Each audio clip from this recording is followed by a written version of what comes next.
Hey guys, this is Michelle. Today I'm going to show you another travel flip through in my Midori Traveler's Notebook. So from previous videos you would remember my Traveler's Notebook. What's new is that I've added this zipper pouch to hold my passports and my currencies when I travel. So I'm still at volume 1, working on volume 2, but this first half is where my Japan flip through happens. So if you want to see that, the link is down below. So yeah, this is my Melbourne trip. As you can see, I wrote here Foodies Haven because it's more of a foodies haven rather than, things to see. We didn't really go to a lot of tourist attractions other than, the popular ones. So yeah. So the first place we visited was the Melbourne Museum. This is more of a natural history museum, I guess, so there isn't much to show for it. We also visited the National Gallery of Victoria, the NGV Museum for short. It is an art museum, and we managed to catch this William Blake exhibition. So these are paintings from the 1700 era. And of course in Melbourne there's this Hosier Lane where they have loads of graffiti by street artists. So that's one of the places you should really walk through because it's an entire street. Well, it's more of a back alley, but it's an entire street of graffiti work, and they are really impressive. And of course, these are more of the places that you have to go to, like Brighton Beach. These are the colorful bathing houses there, and it's pretty iconic. I'm sure you've seen a lot of people posting similar images to this. And yeah, there is also Queen Victoria Market, the famous market where you can get food and clothing for really great deals. And well, unfortunately we were not able to buy a lot of items because we actually went there when they were about to close. So yeah, but it's a great market, lots of things to see, so be sure to visit. A little out of Melbourne city centre, we went to this Domaine Shandong Winery, where they actually have a sort of wine tasting as well as a free tour to see how they actually make and bottle the wines and champagne there. Not too far down, there is also the White Rabbit Brewery. We tried some of their ales, and they're famous for their Little Creatures ale that comes in dark, white, and the apple cider. So it's really cool. But that's it. We're moving on to the food section.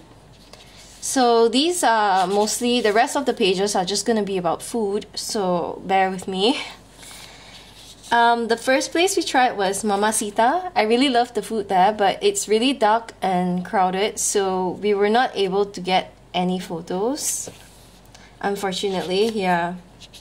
The other place that I really love, and the food is cheap, is Sushi Burger. It's basically a really large sushi that looks like a burger, something like this. So yeah, this is really cool because, I mean, I love sushi, and to get it in a burger form where it's really huge, that's just amazing. It's like a dream come true for me. And okay, this is Cafe Cavallino. Typical Italian restaurant with pizzas, pasta, stuff like that. So I won't elaborate. What I really love though is Snack Stand. Snack Stand is this hot dog stand, but it's not your regular hot dog stand because they have amazing types of varieties. So what we tried was the American Classic and a spicy cheese Kransky. But they have a lot of other choices as well, and it's something that you really have to go back you know, a few times just to try every flavor that they have, because it's definitely not a regular sort of flavor for hot dogs. Yeah, and they're really good. So yeah, moving on. We had Korean barbecue in this Hangukwan. I'm not sure if I'm pronouncing it correctly, but it's in along Victoria Street, so it's not hard to find. And for brunch, we tried Track Tree Espresso. Track Tree, it's a place that's actually right next to a train station that's still in operation. So they serve typical breakfast food and coffee, definitely. Really good. But one of my favorite brunch places is Hammer and Tong 412. They have beautiful brunch food. So like, I ordered this buttermilk lamb. You can see how beautifully decorated it was. They used flowers, they used colorful vegetables, and I think these were like onion rings atop the slices of lamb. It was just gorgeous and so delicious.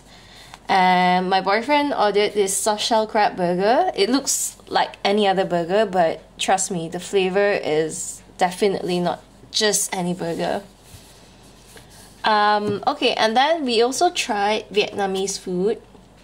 It's called Pho Giang Thanh Dien. Again, I'm not sure about the pronunciation, but basically we have Vietnamese pho, which is noodles with meat and then vegetables for you to add in sparingly or as much as you like. Really good and really large portions for really cheap, so I would recommend Vietnamese food in Melbourne. Okay, and for this page, this is actually the last food page, which is my dessert page, and it is split into 3 places. But my favorite is definitely the first one, Max Brenner. Max Brenner has really delicious chocolate, varieties of dessert, and from anything from waffles to drinks, and even this thing which they call the sakao.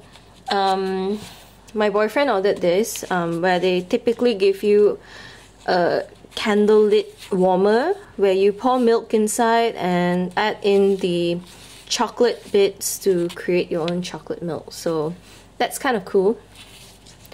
The next place that I love is Coco Black. They just have loads and loads of desserts to blow your mind. So this is one of those that we tried. It's sort of a dessert degustation.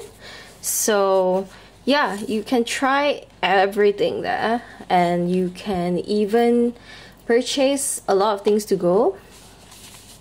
Yep. And last but not least, Brunetti's Cafe. I love Brunetti's because they have their pastries down to pat, because no one could make such amazing pastries like Brunetti's. So one of my favorite there is this, what do you call it? It's profiteroles. Yeah, lost the word for a moment, but yeah, profiteroles covered in chocolate, filled with fresh whipped cream. It's so good. And yeah, that's about it. So my Melbourne trip was really short and it's filled with a lot of food. So these are just some of the receipts that we had for our trip. And yep, that's about it. So it's a really short trip. And yeah, well, if you have any Australian travel trips or just travel journals to anywhere, do share them with me. I would definitely love to see what and how you've drawn out and planned out your journal. So yeah, thank you for watching. I hope you enjoyed this short video. Bye!